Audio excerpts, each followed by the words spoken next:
Hey guys, we're going to be randomizing for burial tradition. Calvin's throwing me random genre prompts, and for this one, he recommended alternative history, set in Roman era with a fantasy twist, which is, a very different, interesting genre, and so I think an alternative burial could match nicely for that.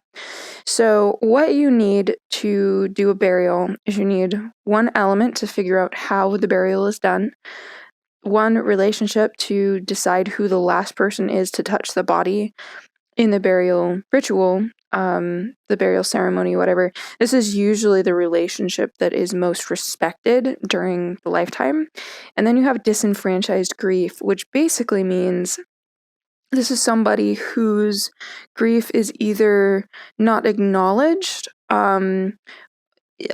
because people don't stop to think about it, or it's socially ignored. So examples of disenfranchised grief in real life would be like a pet. If you have a pet that has a strong relationship with its owner, but the pet isn't like, people aren't very aware of the pet's feelings, that can be one form of disenfranchised grief because the pet will mourn the loss of its owner.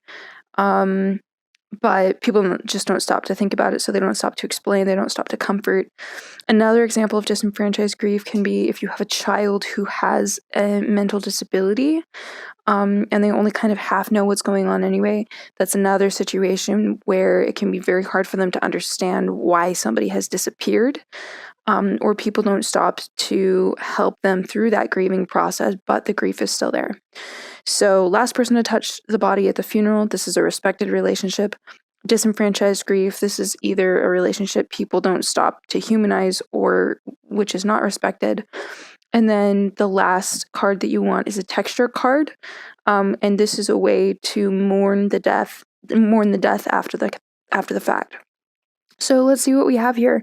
Roman, alternative history, fantasy, burial method. Oh, interesting. Okay. So we have gem and crystal, frequently worn, peered through, or ingested to access supernatural powers, social symbol of social influence. Ooh, interesting. I can see a couple of ways you could do it. This body could either be encased in crystal, or it's a thing right now to take a body and then just crunch it down into crystal. My first thought, which is kind of dark but also kind of awesome, is if you have a world, like a fantasy world where that is a thing, to crush a body into becoming a diamond, then it essentially creates this fascinating texture among your aristocracy. Anybody who is like a little bit bloodthirsty and powerful, suddenly dripping with diamonds means something very different, which would be really interesting to do in a story. I actually really like that. Let's see who the last person is to touch the body. Okay, the last person to touch the body is somebody who's paid. I actually really like this. This is very much an isolating factor, and this is what we do in real life. We pay a mortician to touch it. We pay somebody to bury the body. It used to be that family would prepare the body, but that's not the case in our world anymore. And so that could be an interesting topic to bring up. I'm still looking for a Roman element in all this, so let's see what disenfranchised grief we've got. Oh, interesting. Frenemy. Huh. Burial tradition. Okay, so what I see here, this actually makes a lot of sense. So this is somebody who mercilessly harassed in real life, but just because they tease them a lot, like that the person who's died might still be the most important person in their life.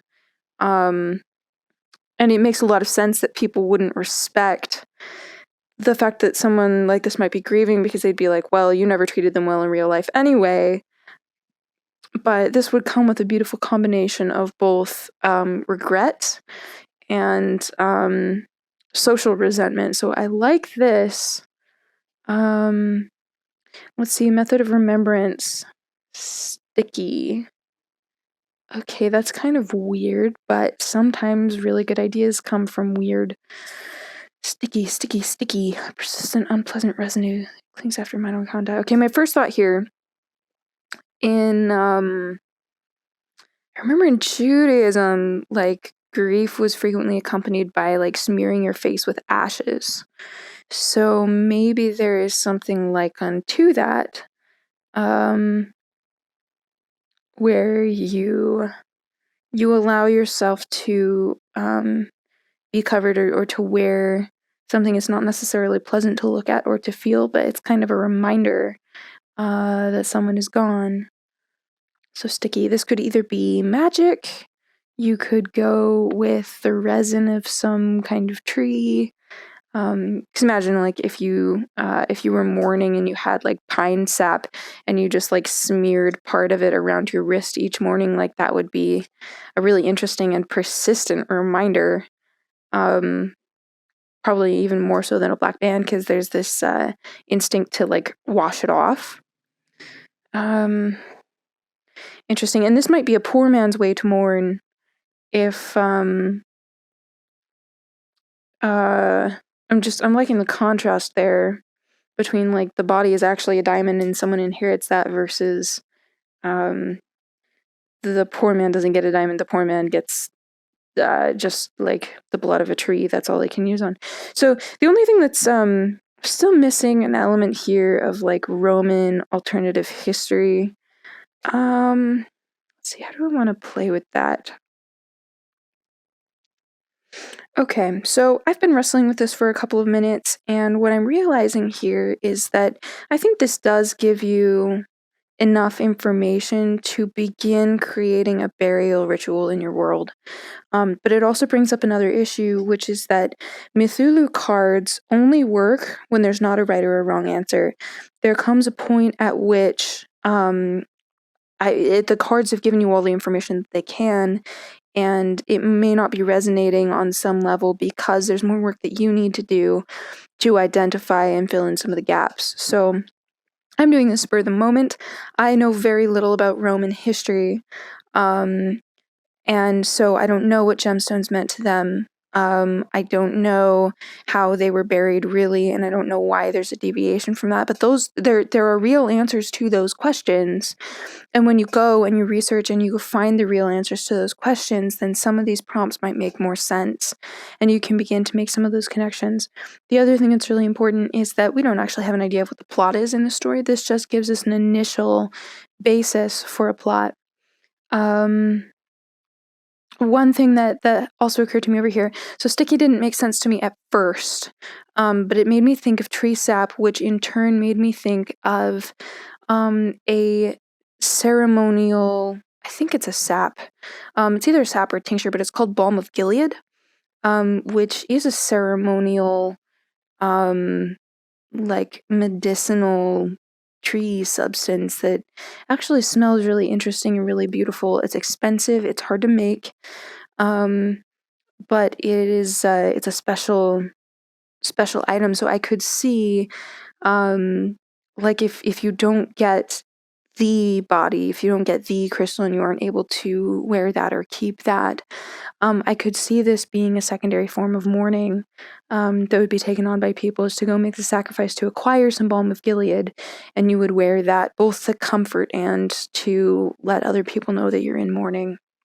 So overall, I like this. I think it's an interesting and a dynamic starting place for a burial.